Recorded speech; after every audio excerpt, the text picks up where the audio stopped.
Banks spent decades trapping black families in a cycle of debt.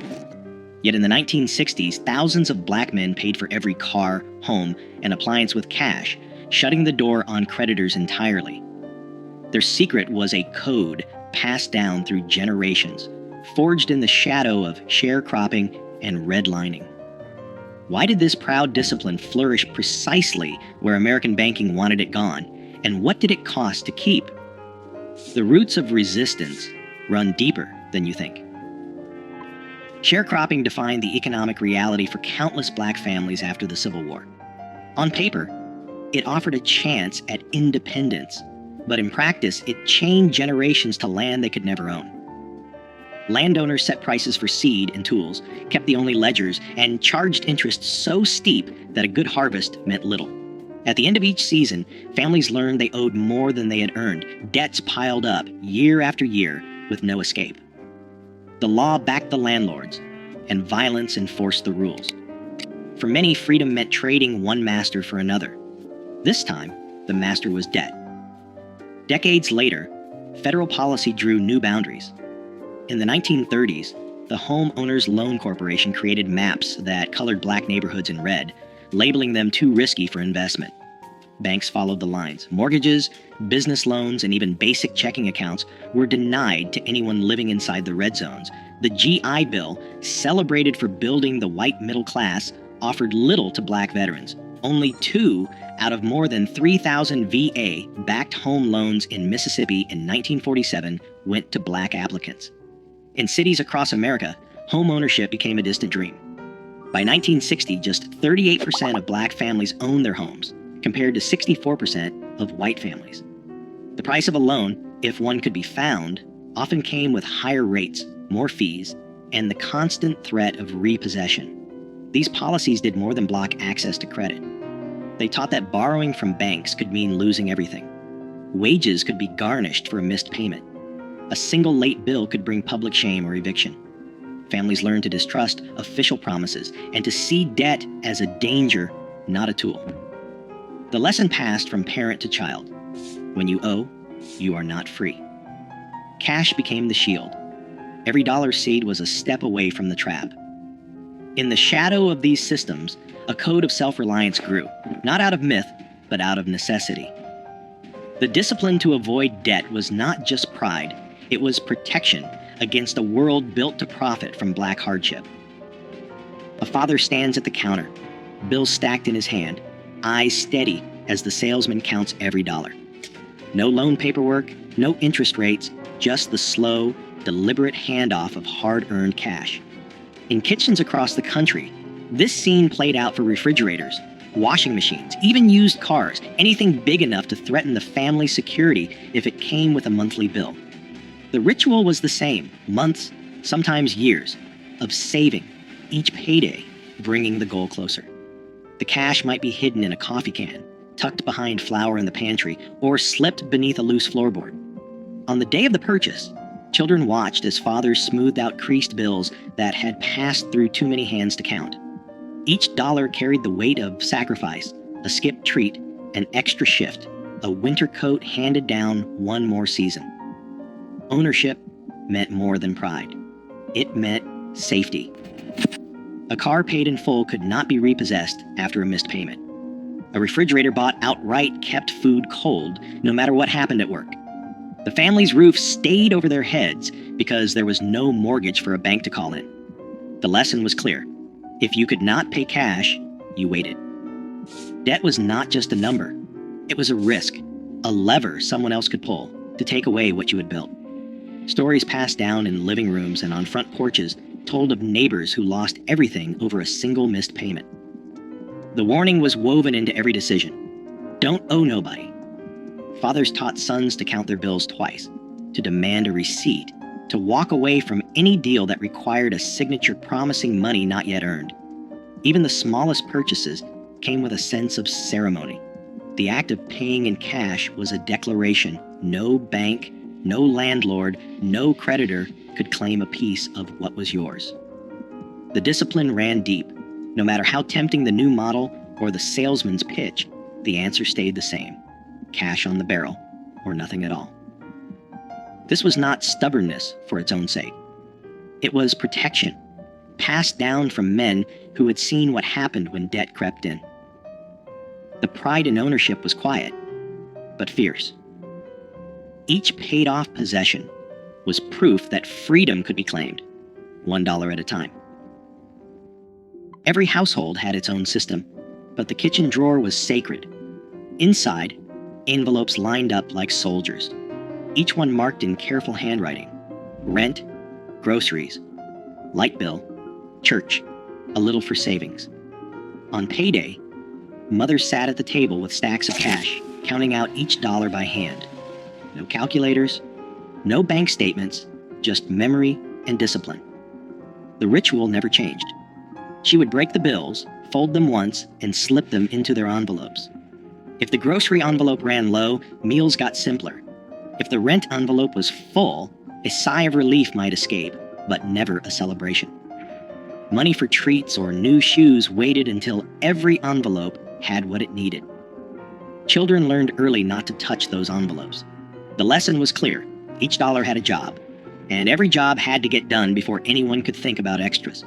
Sometimes a few bills got tucked away in a spot only she knew, behind a jar of beans, under the lining of her purse. Inside a book no one would open. That was emergency money. It was not for spending. It was for when the heater broke, or the landlord came around 2 days early, or a cousin needed bus fare home. Neighbors swapped stories about the best hiding spots, but the method was always the same. Never let money slip through your fingers. Never let a bill go unpaid. If an envelope emptied before the next payday, the answer was simple: you waited. No borrowing, no pleading with the store for credit. Credit was a trap, and mothers knew it. The empty envelope was a warning, not an invitation to spend what you did not have. This was more than thrift. It was a code. The envelopes kept the family safe, 1 week at a time. A new coat or a Sunday roast came only after the rent and lights were covered. The rules were strict, but they kept the wolves from the door. Children grew up watching, learning that every purchase was planned, every expense measured. The kitchen drawer, with its stack of envelopes, was the real bank, the only one that could be trusted. The layaway counter at the local department store was a familiar stop for families who refused to risk what little they had on credit. At Sears or JCPenney, a mother might place a winter coat or a child's bicycle behind the counter in August, leaving a few dollars each week until the final payment set it free. There was no interest, no paperwork, and no fear of a missed payment turning into a crisis. Clerks recognized regulars by name, sometimes calling out when a new shipment arrived or a sale was coming up. Each payment was recorded in a logbook, a quiet tally of patience and discipline. The item stayed locked away untouched until every dollar was paid. Then, and only then, did it belong to the family. Around the holidays, banks and savings clubs ran ads for Christmas clubs, inviting customers to deposit a little each week. By December, the bank handed back the total in cash, ready for gifts or a special meal. There was no temptation to borrow or run up a tab. The Christmas Club passbook, stamped with each deposit, became a small badge of pride. It was proof that waiting brought its own reward, that a holiday could be joyful without a single cent owed. For families who remembered the shame and danger of borrowing from landlords or store owners, these systems offered something rare: control.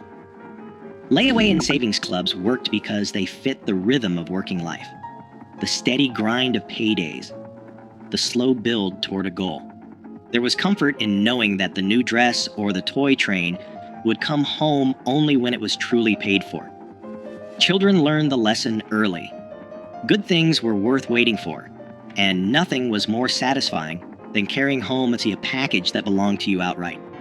Even as department stores began to push credit cards and instant approval, many families held on to these habits. The layaway counter stayed busy through the 1960s, a quiet rebellion against the lure of easy debt. In the end, every purchase was a small victory, earned, not owed. In back rooms and kitchens across black neighborhoods, the sue-sue was as steady as the ticking of a clock. 10 neighbors, each with a folded bill, gathered around a table, no paperwork, just trust. Every week, each person contributed the same amount, and one member took home the pot. The next week, it was someone else's turn. The cycle continued until every hand had received a share. If a payment was missed, word traveled fast. The consequences weren't legal, but personal. A lost place in the circle, a loss of respect. In cities like Detroit and New York, these rotating savings clubs, rooted in West African tradition, helped families buy appliances, cover hospital bills, or send a child to college, all without a bank's permission. Barter wove another safety net. A mechanic traded a brake job for a basket of tomatoes. A seamstress hemmed pants for a sack of potatoes. Skills moved through the neighborhood as quietly as cash, and every exchange kept money close. Repairs stretched the life of radios, shoes, and washing machines. Nothing was wasted. A broken toaster found its way to the neighbor with a soldering iron and a knack for coaxing life from tired wires. Oral histories recall how these trades built a web of support, sidestepping the need for credit and keeping families afloat. Churches anchored these networks. Sunday offerings funded more than sermons. They paid for groceries, rent, or a few dollars slipped into a father's hand after service. The help came quietly, with the understanding that one day the favor would be returned. Sermons warned that debt was a shackle, not just a number. The church's aid was both spiritual and practical, reinforcing the lesson that freedom meant living within your means. Insurance agents from North Carolina Mutual and Atlanta Life walked door to door collecting dimes and debit books. These small premiums bought peace of mind, a dignified funeral, a cushion for hard times. The agent knew every family by name. Miss a payment, and the agent returned, not with threats, but with concern. Accountability ran both ways. Each system, susu, barter, church, insurance, rested on a single rule: take care of your own. Pride in these arrangements ran deep, proof that even when banks shut their doors, Black families could build wealth, protect each other, and remain free from debt. Credit offers began arriving in mailboxes, thick envelopes promising instant approval, and a line of credit with no questions asked. The language was slick: buy now, pay later, no money down, just sign and take it home. Department stores and national banks, locked out of Black neighborhoods for decades, now saw a new market. They sent out applications by the thousands, sometimes addressed to resident or occupant, hoping to catch anyone willing to bite. The numbers looked tempting: a bank AmeriCard with a $500 limit, a Sears card for new appliances, a department store line for back-to-school clothes. But the fine print told a different story. Interest rates hovered at 18%, sometimes higher. Annual fees chipped away at any savings. Miss a payment, and penalties stacked up fast. Late fees, higher rates, even threats of wage garnishment. Newspaper ads and radio jingles painted credit as a ticket to the American dream. In reality, the terms were designed to keep balances growing. A $200 refrigerator bought on credit could cost $350 by the time it was paid off. Department stores trained clerks to pitch store cards at the register, offering discounts on the first purchase but locking families into revolving debt. Some banks used out-of-state charters to sidestep local usury laws, importing higher Nebraska or South Dakota rates into cities like Detroit and Chicago. Letters arrived every week, each one promising a better life, each one a trap disguised as opportunity. The pressure was relentless. For families who had learned to save every dollar, the flood of offers felt like an attack on their discipline. The old code, wait, save, own, met a new world where patience was out of style and debt was sold as freedom. The first cracks appeared when neighbors started showing off new furniture or cars bought on credit, the price hidden behind a monthly bill. Banks called it progress. For many, it was the beginning of a new kind of risk. The old rules began to slip away in the late 1960s. Factories that once offered steady paychecks shuttered their doors, leaving entire neighborhoods without work. In Detroit, Chicago, Newark, and Watts, unrest swept through the streets. Businesses boarded up windows or left town altogether, taking jobs and stability with them. The corner stores that once offered layaway stopped offering the service, shifting to cash or credit-only policies as insurance costs soared and profit margins shrank. Families who had always relied on cash found their budget stretched thin by rising prices and shrinking incomes. Savings, hidden in coffee cans and envelopes, vanished quickly when paychecks stopped coming. The Susu circles, once tight and reliable, struggled as members lost jobs or moved away. Even the church, a last line of defense, faced dwindling offerings as more families needed help than could give. The safety nets that had protected generations began to fray. Some men took on odd jobs or hustled for cash, but the steady grind that had made saving possible was gone. The discipline that had kept debt at bay became harder to sustain when every dollar was needed just to get by. Temptation grew as neighbors, desperate to replace what was lost, began to accept the credit cards and easy loans that filled mailboxes. The old warnings, never owe, never sign, faded under the weight of layoffs and closed factories. What had once been a badge of pride, living debt-free, felt less like a choice and more like a memory. The habits of patience and self-restraint, passed down for decades, were tested by forces no envelope system could hold back. In the space left by lost jobs and broken trust, debt began to creep in. Quiet at first, then all at once. Today, consumer debt in Black communities stands at record highs, while payday lenders crowd out old systems of mutual aid. The strategies once born of necessity now hold a blueprint for financial resilience, especially as predatory credit adapts with every decade. The question isn't whether those cash-based codes still matter. The question is, who has the power to remember and who profits if we forget? Let your thoughts spark the conversation.